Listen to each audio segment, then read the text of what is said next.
చాలామంది మనకు తెలుసు డ్రింక్ డ్రైవింగ్ అనేది ఒక పెద్ద problem. Don't drink and don't drive. So చాలామంది ఏమంటారంటే నేను తక్కువే తీసుకున్నాను, నాకు పర్వాలేదు.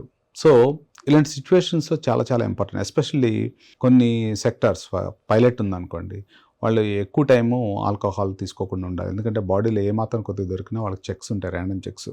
అలాగే అండర్ గ్రౌండ్స్లో పనిచేసేవాళ్ళు కానీ, తర్వాత రైల్వేస్లో పనిచేసేవాళ్ళు కానీ, విదేశాల్లో కంపల్సరీ ర్యాండమ్ చెక్స్ ఉండి వాళ్ళకి ఎలిజిబిలిటీ ఉంటేనే పంపిస్తూ ఉంటారు కొన్ని ప్రొఫెషన్స్. ఎందుకంటే డెసిషన్ మేకింగ్ చాలా చాలా ఇంపార్టెంట్.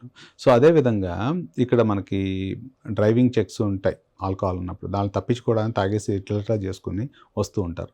నాకు ఇటీవల నేను చూసింది ఏంటంటే చాలామంది హెడ్ ఇంజరీస్ ఆల్కహాల్ తాగేసి అటు ఇటు పడిపోతూ ఉంటారు. పడిపోయినప్పుడు వాళ్ళకి తలకు దెబ్బ తగిలి బ్రెయిన్లో బ్లీడింగ్ అవటం నా కళ్ళారా చూశాను ఎంతోమంది.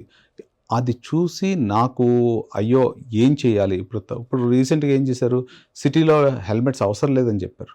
కానీ తాగేసి అలా పడిపోయి మా పిల్లర్స్ కొట్టుకొని నిజంగా అది చూసినప్పుడు వాళ్ళు ఒక రకంగా ఫైనాన్షియల్గా మనకు చలానా కట్టక్కర్లేదు అనుకుంటున్నారు. కానీ ఈ ఆల్కహాల్కి అయ్యే ఖర్చు కంటే సో అది హెల్మెట్ పెట్టుకుని వెళ్ళటం, సేఫ్గా ఉండటం చాలా ఇంపార్టెంట్. చాలామంది అడుగుతూ ఉంటారు, ఏంటి సార్ ఇవన్నీ తెలిసినాయి కదా మళ్ళీ ఎందుకు నాకు చెప్తున్నారు అనేది.